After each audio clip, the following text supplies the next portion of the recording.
에베소서 2장 11절부터 마지막 22절까지 말씀을 같이 찾으시고 같이 봉독하겠습니다. 그러므로 생각하라. 너희는 그때에 육체로는 이방인이요 손으로 육체에 행한 할례를 받은 무리라 칭하는 자들로부터 할례를 받지 않은 무리라 칭함을 받는 자들이라. 그때에 너희는 그리스도 밖에 있었고 이스라엘 나라 밖의 사람이라. 약속의 언약들에 대하여는 외인이요 세상에서 소망이 없고 하나님도 없는 자이더니 이제는 전에 멀리 있던 너희가 그리스도 예수 안에서 그리스도의 피로 가까워졌느니라. 그는 우리의 화평이시니라.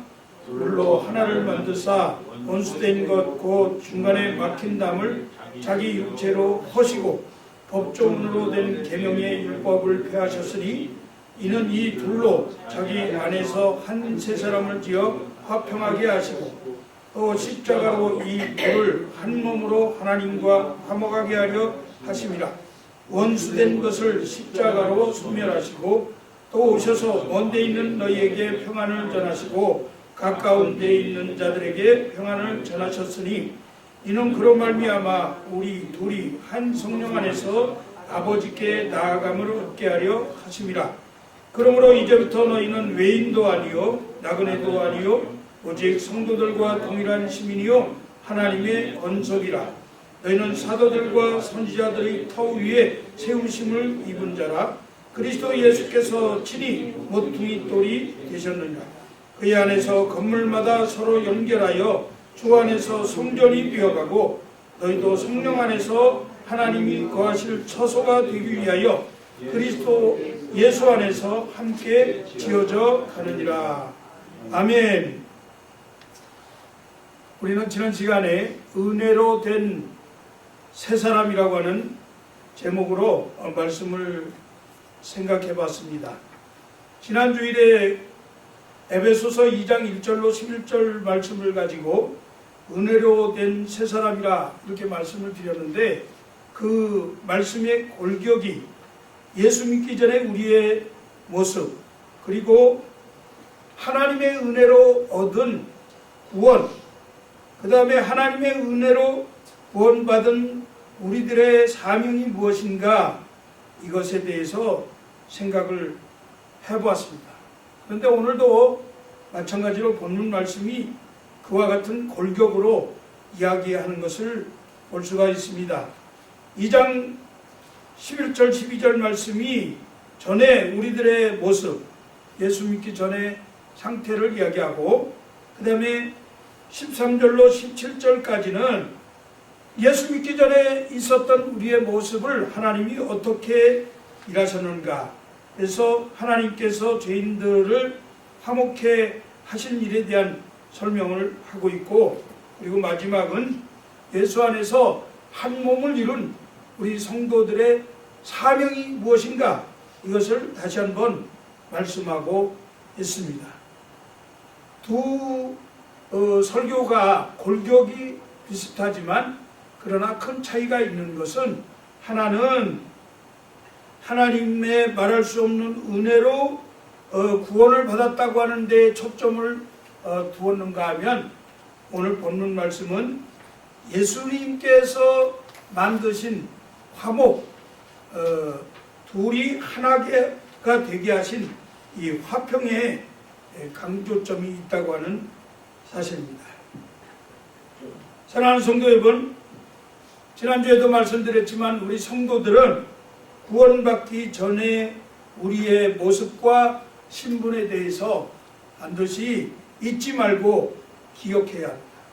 오늘 본문 말씀 11절 12절 말씀에 보니까 그러므로 생각하라 remember 말씀하는데요.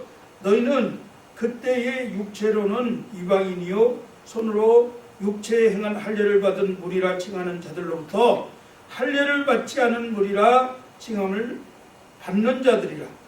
그때의 너희는 그리스도 밖에 있었고 이스라엘 나라 밖의 사람이라. 약속의 언약들에 대하여는 의인이요 외인이요 세상에서 소망이 없고 하나님도 없는 자이더니 그렇게 말씀합니다. 그러므로 생각하라 기억해라 무엇을 생각해야 할까요? 바로 하나님과 우리는 원수 되었던 자였다 하는 사실을 기억하라, 그 말씀. 원수 되었다라고 하는 말은 사실은 적으로서의 갖는 감정을 말하는 것이야. 사랑이 아니고 미워하는 것입니다. 거룩하신 하나님과 원수 되었다 하는 것을 말씀합니다. 우리의 신분이 어떤 거였느냐? 로마서 5장 10절에 보니까 곧 우리가 원수 되었을 때에 그의 아들의 죽으심으로 말미암아 하나님과 화목하게 되었다. 우리는 원수 되었던 자들, 하나님과 원수 되었던 자들이라. 이것을 기억하라. 이것을 회상해라. 과거를 돌이켜보라. 그런 뜻입니다. 우리의 과거의 신분과 모습이 어떠했는가 하는 것을 말씀하고 있는 거죠. 첫째, 우리들은 이방인이었다, 그렇게 말씀합니다. 이방인이라고 하는 것은 사실은 하나님의 선택함을 받았던 이스라엘 민족들이 볼 때는 개와 돼지처럼 짐승처럼 취급을 받았던, 사람으로 여기지 않았던 그러한 아주 죄악 중에서 추하고 더럽힘을 받았던 그러한 존재들로 멸망받을 수밖에 없는 존재라고 인정하는 그러한 자리에 있었던 사람들이다, 그런 뜻입니다.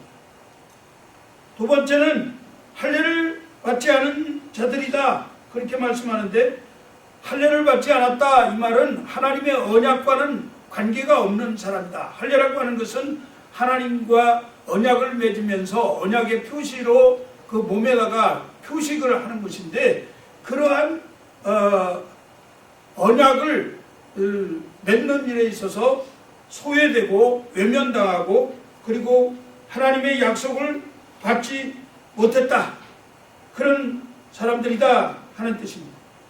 그리고 세 번째는 그리스도 밖에 있었다, 그렇게 말씀합니다. 말씀에는 그리스도께서 생명이시고 그리스도께서 빛이라고 말씀하시는데, 그 빛과 생명과 관계가 없는 그러한 삶을 사는 사람, 어둠 가운데 살고 죽음 가운데 죽음의 문제를 해결하지 못하고 사는 그러한 인생들이었다 하는 것입니다. 그런데 네 번째는 이스라엘 밖에 있었다, 그렇게 말씀합니다. 영적 이스라엘은 하나님 나라의 시민들을 말하는 것인데요, 하나님 나라의 시민으로서 누려야 하는 많은 특권과 축복을 받을 수가 없었던 사람이다. 다섯 번째는 언약의 약속에 대하여서 외인이었다, 그렇게 말씀합니다. 약속의 언약이라고 하는 것은 하나님의 말씀을 의미하는데, 이 하나님의 말씀이 있는 곳에 생명이 있고 하나님의 말씀이 있는 곳에 영적인 그 풍성함이 있는데, 하나님의 말씀이 없기 때문에 영적으로 굶주리고 그리고 기갈에 시달리면서 사는 그러한 인생들이었다 하는 것입니다. 여섯 번째는 세상에서 소망이 없는 자들이었다. 세상에서 갖고 있는 소망이 없는 사람들이었습니다. 실제로 인생들은 풀과 같고 그 영광이 풀의 꽃과 같다, 그렇게 성경이 말씀하는데, 그런 영광스러운 모습을 가지고 있는 것처럼 느껴지지만 그것은 잠시 잠깐 다 쓰러져 버리고 없어져 버리는 쓰레기로 되어지는 것과 같은 그런 것에 소망을 두면서 진정한 가치, 진정한 소망을 갖지 못하고 살았던 그런 사람들. 그래서 인생이 허무하고 권태감이 많아지고 그리고 무의미하게 되는 그러한 삶을 사는 사람들이었다. 마지막 중요한 것은 하나님도 없는 자였다, 그렇게 말씀합니다. 하나님의 없는 사람, 인생이 가장 불쌍한 사람입니다. 하나님은 생명의 주가 되시고 근원이 되시고 우리를 지으신 분이시고 우리의 모든 생사 화복을 주장하시는 그러한 절대 가치가 있는 분이신데, 이러한 하나님이 없음으로 인해서 그 인생이 무가치한 삶을 살게 되고 미래가 없고 방향도 없고 목적도 없고 그냥 되는 대로 인생을 살다가 파멸에 이르게 되는 그러한 인생일 수밖에 없었다. 그렇게 우리의 과거 신분에 대해서 지금 설명하고 있는 것입니다. 이렇게 과거의 신분이 죽을 수밖에 없고 어둠 가운데 처할 수밖에 없고 그리고 마귀의 자녀로서 진노의 자식이 되어서 멸망당할 수밖에 없었던 우리들을 하나님께서 구원해 주셨는데 어떻게 구원해 주셨는가? 오늘 말씀해 보니까 2장 13절에 이제는 전에 멀리 있던 너희가 그리스도 예수 안에서 그리스도의 피로 가까워졌느니라.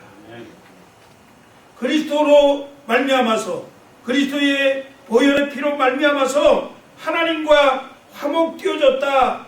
그렇게 말씀하고 있습니다. 그리스도 안에서 구원을 받게 된 것입니다. 예수 그리스도는 단순한 인간이 아니에요. 우리와 같이 육신을 몸을 입으시고 이 땅에 계시면서 우리와 같이 고통당하시고 눈물 흘리시고 그리고 먹고 마시고 주무시고 우리와 같이 피곤해 하시고 이렇게 사셨지만은 그러나 완전한 인간으로 완전한 하나님이셨다 하는 겁니다. 그분이 십자가에서 죽으시고 부활하신 하나님의 아들이십니다. 이 하나님의 아들 예수 그리스도를 믿는 믿음으로 말미암아서 우리가 하나님과 가까워지고 하나님의 자녀가 되는 줄로 믿습니다. 두 번째는 그리스도의 피로 가까워졌다. 그리스도의 피로 구원을 받았다. 그렇게 말씀하는데 그리스도의 피는 죄사함을 이루는 능력이 있는 것입니다. 피 흘림이 없은즉 죄사함이 없다고 말씀했는데 하나님은 염소나 또는 양이나 송아지의 피가 아니라 참 인간 되시고 참 하나님 되신 예수 그리스도의 피로 우리의 죄를 깨끗이 용서해 주셨습니다.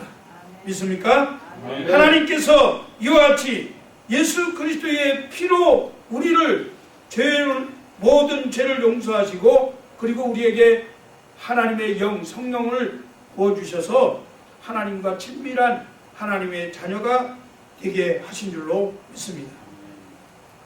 그리스도께서 십자가의 죽으심으로 하나님과 죄인 사이에 막힌 담을 허셨다 그렇게 말씀합니다. 에베소서 2장 14절에 보니까 그는 우리의 화평이신지라 둘로 하나를 만드사 중간에 막힌 담을 허시고 그렇게 말씀하는데요. 여기 원문에 보니까 헬라어 원문에 그 화평이라고 하는 단어 앞에 호라고 하는 정관사가 붙어 있어요.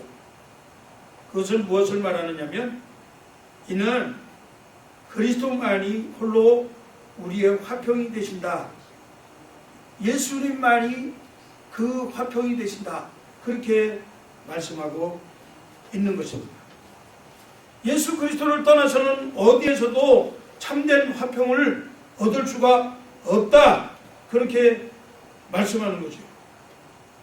그래서 예수 그리스도 안에서 예수 그리스도와 연합된 그러한 사람들은 첫 번째 나타나는 표적이 그 심령의 그 삶의 평안과 평화가 있다고 하는 사실입니다. 예수 믿는 사람들은 어떤 처지와 형편에서든지 평화와 평안을 잃지 않게 됩니다. 예수가 계시는 곳에 평안이 있고 예수님이 가시는 곳마다 평화가 이루어지기 때문에 적대감이 다 사라지게 되는 거예요. 그래서 예수님은 둘로 하나를 만드는 그러한 화목, 화평 이렇게 말씀하고 있는 것입니다. 예수님이 허신 담이 무엇입니까? 그것은 예수님이 이방인과 유대인 사이에 가로막혀져 있는 중간에 막힌 담을 허셨다. 그렇게 말씀합니다. 지금도 예루살렘 성전에 가면 그런 모양이 있는지 모르겠습니다만은 예루살렘 성전에는 이방인의 뜰이라고 하는 곳이 있었습니다. 이방인들은 성전을 쳐다볼 수는 있지만 성전에 접근하는 것이 금지가 됐어요. 그래서 이방인의 뜰과 유대인들이 들어가는 그런 성전과 그 사이에 담이 쌓여져 있었는데 높이가 1.5m나 된다고 합니다. 이렇게 큰 담을 쌓아놓고 거기다 경고문을 붙여놨어요. 어떤 이방인도 성전을 둘러싸고 있는 이 담 너머로 들어올 수가 없다. 만일에 그같이 담을 넘어오다가 잡힌 사람은 누구든지 죽임을 당하게 될 것이며 그에 대한 책임은 오직 그 사람에게 있다. 그렇게 경고문이 써 있다는 거예요. 이렇게 성전에 이방인들과 유대인들과 사이에 놓여져 있던 이 중간에 막힌 담을 예수 그리스도의 보혈의 피로 이제 무너뜨리게 되어졌다 하는 것입니다. 다음으로 하나님과 인간 사이의 담이 헐어졌습니다. 인간은 하나님께 나아갈 수가 없습니다. 죄인인 인간은 거룩하신 하나님께 나아갈 수가 없어요. 하나님이 계신 지성소에는 대제사장이 1년에 한 번밖에 송아지 피를 가지고 나아갈 수가 있었습니다. 그런데 이 지성소와 성소 사이에는 아주 두꺼운 천으로 된 휘장이 가로놓여져 있었습니다. 그런데 예수님께서 십자가에서 달려 돌아가시는 그 순간 그 휘장이 위에서부터 아래로 찢어지면서 이 지성소와 성소 사이에 막혀져 있던 이 담이 다 헐게 되는 그런 일이 생기고, 이 일로 우리들이 예수 그리스도의 보혈의 피를 의지하고 하나님께 나아갈 수 있는 진정한 살 길을 얻게 되었다고 히브리서 기자는 말씀하고 있는 겁니다. 오늘날에도 사실은 많은 담들이 있습니다. 부부 간에, 부모 형제 간에, 그리고 그 다음에 이념적인 장벽들이 있지요. 흑백 갈등, 인종차별, 여러 가지 담들이 우리가 사는 이 세상에 지금 존재하고 있는 것을 보게 됩니다. 어떤 보면 교회 안에도 이런 담이 있는 것 같아요. 이 담은 사실은 우리들의 속에 있는 죄 때문에 일어나게 되는 것입니다. 하나님을 영화롭게 하지 않는 이러한 죄가 우리 안에 가득히 있기 때문에 담이 생기는 거예요. 그래서 자기 자신을 내려놓지 못하고 교만하고, 그리고 질시하고, 그리고 다른 사람들과 더불어서 다툼을 일으키고 분쟁하는 이러한 일들이 생겨나기 때문에 무슨 일이든지 감사하지 아니하고 사랑하지 않는 데서 이러한 담이 생겨나게 되는 것입니다. 그런데 이 담은 오직 예수 그리스도의 십자가의 보혈의 피로 다 털어버릴 수 있습니다. 사랑하는 성도 여러분, 여러분들이 정말 담이 있다고 생각한다면 예수 그리스도의 보혈의 십자가를 바라보시고 그 예수 그리스도의 보혈의 피로 다른 사람을 용서하시고 이해하시고 그리고 덮어주시고 그리고 함께 되어지도록 이 담을 허시기를 주의 이름으로 축복합니다. 잠언 16장 7절에 보니까 사람의 행위가 여호와를 기쁘시게 하면 그 사람의 원수라도 그로 더불어 화목하게 하시느니라, 그렇게 말씀했습니다. 우리 하나님께서는 예수 그리스도의 보혈의 피로 새로운 사람을 지으셨어요. 한 새 사람을 지었다고 오늘 성경이 말씀합니다. 15절에 보니까 법조문으로 된 계명의 율법을 폐하셨으니 이는 이 둘로 자기 안에서 한 새 사람을 지어 화평하게 하시고, 그렇게 말씀합니다.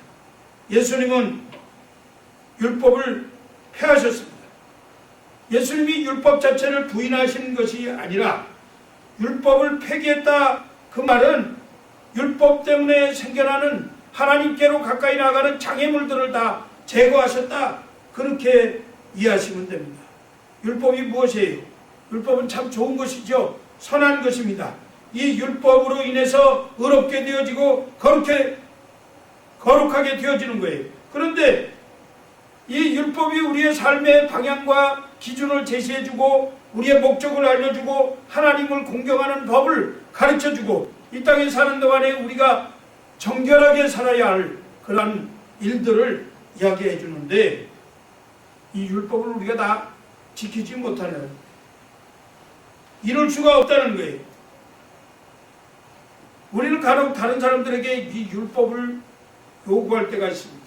상당히 율법주의적으로 사람들을 비난하고 그리고 힘들게 하는 경우가 있어요. 왜 주일 성수를 안 합니까? 왜 새벽 기도를 안 하십니까? 왜 성경 공부에 자꾸 빠지고 전도도 한 사람도 못합니까? 왜 교회에서 헌신하고 섬기고 하는 일에 앞장서지 않습니까? 친교도 한번 제대로 담당하지 않습니까? 왜 헌금하지 않습니까? 이렇게 상대방에게 질시하는 것, 마치 자기 자신은 바르게 하면서 의롭게 하면서 왜 당신은 그렇게 나를 따라서 하지 못합니까? 이렇게 하는 것이 결국은 담을 만들고 그리고 율법적으로 다른 사람에게 요구하는 것이다, 그 말이에요. 우리가 이 일에 굉장히 조심해야 합니다. 이것은 서로의 관계를 파괴시키는 거예요. 서로 간의 원수가 되게 만드는 겁니다. 남에게 요구하면서 자신도 그것을 잘 하지 못한다고 하는 자책감에 또 빠져서 자괴감을 느끼게 되는 그런 일이 벌어지게 됩니다. 이것이 바로 다 상처가 되어지는 것이죠. 근데 우리 주님께서 이러한 율법을 다 이루셨습니다. 우리가 이 율법을 다 완전하게 행하지 아니해도 예수 그리스도의 보혈의 피를 의지하고 예수 그리스도께서 우리를 구원해 주셨다고 하는 그 은혜의 선물을 믿음으로 받으면 하나님께서 우리가 다 이 율법을 이룬 것으로, 완성된 것으로 인정을 해 주신다고 하는 사실입니다. 이것이 은혜죠. 이것이 놀라운 은혜인 것입니다. 요즘은 신학이 조금 변질돼 가지고 새로운 바울 신학이라고 하는, 신바울 신학이라고 하는 것이 나오는데, 그것이 사람들에게 어떤 행위를 자꾸 강조하게 만들어서, 물론 성결하게 살아야 되고 성결한 모습으로 우리가 노력해야 돼요. 그런데 마치 사람이 행위로 구원을 얻는 것처럼 그렇게 해서 왜 이렇게 못합니까? 이렇게 못하면 당신은 구원받지 못한 겁니다. 그렇게 가르치는 그런 일들이 있습니다. 이거는 굉장히 우리가 조심해야 돼요. 그러면 하나님의 은혜가 필요 없는 거예요. 하나님의 은혜를 우리가 사모하고 하나님의 은혜를 감사하는 것은 바로 하나님께서 내가 하지 못하는 것을 대신해 주시고 이렇게 나를 구원해 주셨다고 하는 것 때문에, 용서해 주셨다고 하는 것 때문에, 이해해 주셨다고 하는 것 때문에, 그래서 그 은혜가 귀한 것이죠. 15절 말씀을 다시 한번 우리가 말씀을 잘 살펴보겠습니다. 여기 보니까 한 세 사람을 지어, 이런 말씀이 있는데, 여기 한이라고 하는 것은 완이라고 하는 거죠. 완. 한, 그리스도 안에서 누구에게나 불평등이 없고, 그리고 한 성령에 의해서 한 믿음으로 구속받아서 다 평등한 사람이 되었다, 그런 의미가 있는 겁니다. 계급이 없습니다. 그렇다고 획일적으로 하나가 되었다는 것이 아니라 이 다양성 속에서 조화를 이루는 한 사람이 되었다고 하는 그런 말씀입니다. 여기 새라고 하는 것, 새로운 뉴라고 하는 이것은 시간적인 의미도 있지만 질적으로 새로워졌다, 그런 뜻입니다. 어떤 인류와 비교할 수 없는 본질적으로 새로운 인간으로 창조되어졌다, 그런 뜻이죠. 그래서 예수 믿는 사람들과 예수 믿지 않는 사람들과 엄청난 차이가 있는 거예요. 겉으로 볼 때는 다 비슷해 보이고 달라 보이는 것이 없어 보이지만, 그러나 본질적으로 그 목적이 다르고 그 삶의 방향이 다르고 그리고 생각이 다르고 마지막 골인하는 지점이 다르기 때문에 엄청난 차이가 있다 하는 것입니다. 여기 지었다, 한 세 사람을 지어, 지었다, 크리에이트 했다는 거죠. 지었다는 말은 창조라는 말인데, 이 창조는 본질적으로 새롭게 다시 지어받았다고 하는, 다시 말해서 거듭났다고 하는 말씀인데, 하나님께서 첫사람 아담을 흙으로 지으시고 그 코에 생기를 불어넣으셔서 창조하신 것처럼 마지막 아담인 그리스도 안에서 성령의 기운으로 우리로 하여금 새로운 사람으로 창조해서 하나님의 자녀로 이렇게 거듭나도록 해주셨다고 하는 말씀입니다. 그래서 이 한 세 사람은 서로 화목된 사람을 말하는 거예요. 하나님과 화목되어진 사람, 하나님과 과거에 원수되었던 자가 이제는 그 신분이 변해서 하나님과 화평케 되어졌다고 하는 그러한 말씀을 하고 있는 겁니다. 그래서 우리 교회 안에서도 서로 화평해야 합니다. 서로 화목해야 합니다. 교회 안에서 어떤 계급도 있지 않습니다. 분쟁이 있어서도 안 됩니다. 또 파벌이 있어서도 안 됩니다. 에베소서 2장 16절 말씀은 또 십자가로 이 둘을 한 몸으로 하나님과 화목하게 하려 하심이라. 원수된 것을 십자가로 소멸하시고, 이렇게 말씀하는데, 원수되었다 하는 것이 뭐예요? 화해하지 않은 것, 그리고 반목하는 것, 이것을 말합니다. 소멸했다고 하는 것은 완전히 없애버렸다, 죽어버렸다, 그런 뜻입니다. 하나님은 원수된 것을 완전히 없애버리셨습니다. 인간은 죄로 인해서 하나님과 분리되고 반목되어지는 그러한 엄청난 결과를 가져오게 되었는데, 하나님이 일로 인해서 죄로 말미암아서 하나님이 분노하셨어요. 그 분노가 불같이 타올랐습니다. 그런데 그 분노를 하나님이 예수님에게 다 쏟아부으시고 예수님이 대신 담당하셨다, 그런 말씀입니다. 그래서 이 예수님이 대신 이 모든 진노를 받으신 결과로 인해서 우리는 하나님 앞에 그리스도의 보혈의 피로 담대히 나아가는 그러한 은혜를 받게 되었다 하는 사실. 에베소서 2장 17절 말씀은 또 오셔서 먼 데 있는 너희에게 평안을 전하고 가까운 데 있는 자들에게 평안을 전하셨으니, 그렇게 말씀하지요. 예수 그리스도께서 우리를 화목케 하신 결과로 인해서 우리는 이제 평안을 얻게 되었다, 그렇게 말씀합니다. 하나님이 왜 우리를 이렇게 화목하게 하셨습니까? 화목하게 하신 이유가 무엇이냐 그 말이에요. 그것은 첫째로 하나님의 가족이 되게 하시기 위해서, 하나님의 자녀 삼으시려고. 오늘 본문 18절 19절 말씀에 이는 저로 말미암아 우리들이 한 성령 안에서 아버지께 나아감을 얻게 하려 하심이라.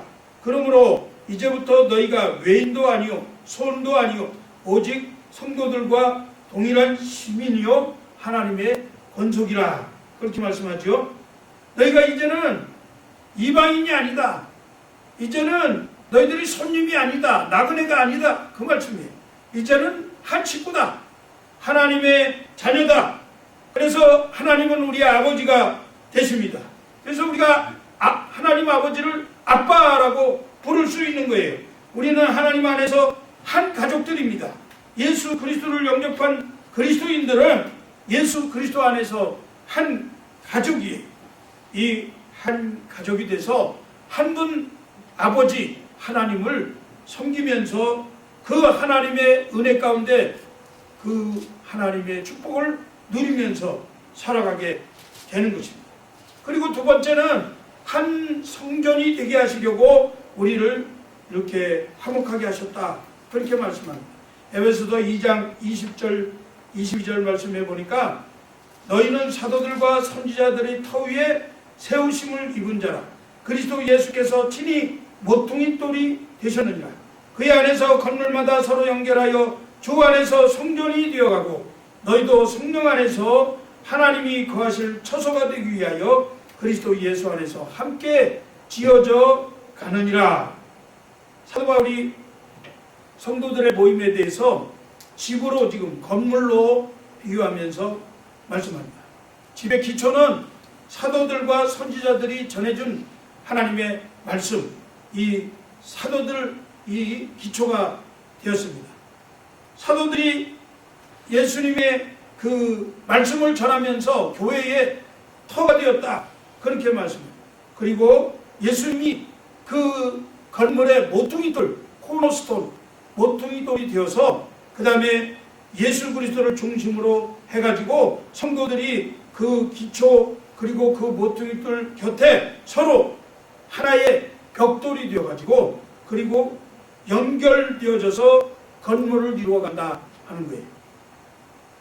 이제 성도들은 혼자가 아니고 서로 연결되어진 집이 되어지는 것입니다. 성전이 되어간다, 그렇게 말씀하는 것은 이미 다 건물이 끝났다고 말씀하는 것이 아닙니다.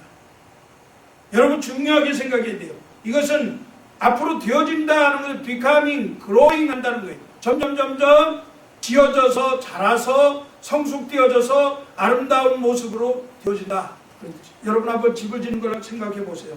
건물을 짓는 것을 보면 흙먼지 나고 또 망치 소리 나고 또 이런 것 저런 것 들어오는 걸로 인해서 건축 자재들로 말미암아서 먼지도 나고 그리고 냄새도 나고 이렇게 복잡합니다. 오늘날 교회 모습이 이와 같다, 그렇게 생각하시면 됩니다. 교회 안에도 먼지도 나고 시끄러운 소리도 나고 그리고 또 냄새도 나고 치고받고 하는 일들이 벌어지는 거예요.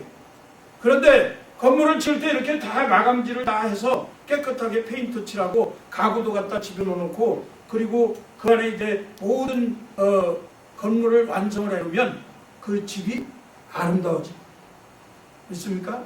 아멘. 이것이 바로 교회예요. 하늘나라 갈 때까지 교회는 지어져 가는 거예요. 아멘. 그렇기 때문에 조금 부족한 것 있다 하더라도 우리의 모습이다, 그렇게 생각하고 절망하고 그리고 자책하고 그렇게 해서는 안 됩니다. 말하자면 건물을 짓다가 중단해버리면 안 된다, 그 말이에요. 여러분 건물 짓다가 중단해진 그런 건물들 보셨죠? 얼마나 흉물스럽습니까? 뼈다만 뻘그런 있고 어떨 땐 철근 덩어리가 그냥 이렇게 나타날 수 있고 건물을 짓지 못하고 계속해서 10년, 20년 그렇게 지나가는 그런 건물들 있어요. 돈이 없어서 못 짓거나 뭐 무슨 사정이 있어서 못 짓겠지만 근데 그런 건물을 볼 때 얼마나 흉지가 나요, 그 말이에요. 흉가잖아요. 만일 우리 교회가 문제가 있다고 해서 서로 짓지 아니하고 서로 연결하지 아니하고 그리고 계속해서 성숙해서 이렇게 아름다운 모습으로 자꾸 다듬어가지 아니한다고 하면 흉측한 그런 교회가 되고 이 세상에 필요없는 교회가 되어지는 것입니다. 우리는 건물을 짓는 일에 중단해서는 안 됩니다. 계속해서 아름답게 만들어가도록 서로 노력해 상대방을 인정하고 그리고 위하고 곁기도 하고 필요할 때마다 내게 필요한 것이 있으면 상대방에게도 필요한 것이 있다는 것을 인정하면서 서로 중요시 여기고 그리고 격려하고 위로하면서 그렇게 이루어가야 아름다운 교회, 아름다운 천국을 이루게 될 줄로 믿습니다. 이제 말씀을 맺습니다. 어떻게 보면 물과 기름과 같았던 우리들, 하나님과 우리가 절대로 연결될 수 없었던 그런 우리들이었는데 예수 그리스도의 보혈의 피로 하나로 만들어 주셨습니다. 이 하나로 만들어서 서로 연결해서 성전이 되어가도록 이렇게 우리 하나님께서 해주셨습니다. 무엇 때문에 그렇게 하셨습니까? 하나님이 자기의 영광을 드러내라. 그리고 우리로 하여금 이 땅에서 화목해 하는 직분을 주시기 위해서. 그래서 고린도후서 5장 17절 이하의 말씀에 하나님이 그리스도로 말미암아 화목하게 하시고 우리에게도 화목하게 하는 사명의 직분을 주셨으니 그러므로 하나님과 화목한 성도들은 세상을 향해서 화목해 하는 일을 해야 한다. 그렇게 말씀하고 있는 거예요. 사랑하는 성도 여러분, 이제 우리가 그리스도로 말미암아 한 몸이 된 새 사람이 되었습니다. 이제부터 우리는 하나님과 화목할 뿐만 아니라 세상과 화목하는, 그래서 아름다운 교회를 이루어가는 우리 그레이스 라이프 한인교회 성도님들 되시기를 주의 이름으로 축복합니다. 기도하겠습니다. 하나님 감사합니다. 우리로 하여금 원수 되었던 저희들의 모든 신분을 다 지워주시고 하나님의 자녀로 삼아주신 것을 감사합니다. 하나님과 한 몸 되어져서 이 땅에서 하나님께 영광 돌리며 우리로 하여금 세상과 화목하는 직분을 허락해 주셨사오니 잘 감당하면서 아름다운 교회를 이루어가도록 축복하여 주시옵소서. 감사합니다. 예수 그리스도의 이름으로 기도합니다. 아멘.